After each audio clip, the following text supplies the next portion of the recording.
Elle a détrôné Christian Quesada dans le cœur des téléspectateurs vissés devant les 12 coups de midi et pourrait bien battre son record de victoires ce dimanche, du haut de sa cagnotte de 380 706 € et de ses 80 participations.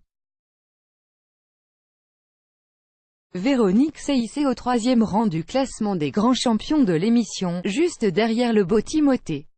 Mais loin des plateaux de télévision, Tata Véro a aussi une petite vie bien installée avec son mari Olivier, qui pour autant n'est pas facile tous les jours. Atteint d'une maladie génétique, l'époux de Véronique a des besoins très spécifiques comme elle l'avait déjà expliqué à Jean-Luc Reichmann. Il est atteint d'une maladie génétique, qui touche le système nerveux, a-t-elle précisé à TV Grande Chaîne, principalement sur les membres inférieurs. Maintenant, il commence à souffrir d'un bras. Il est donc contraint de prendre un fauteuil électrique. Très pudique, la touchante candidate accepte rarement d'évoquer les difficultés liées à son quotidien.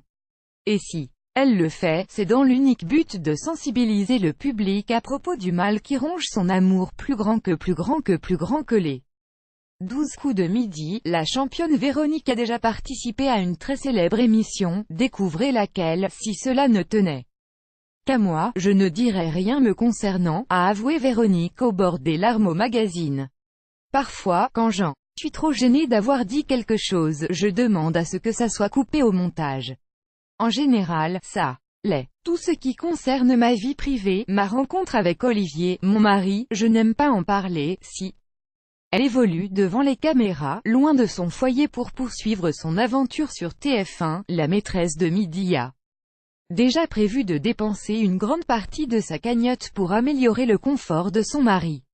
Si elle ne parvient pas à remporter le plus grand nombre de victoires, Véronique a déjà décroché la palme de la candidate la plus bouleversante du show.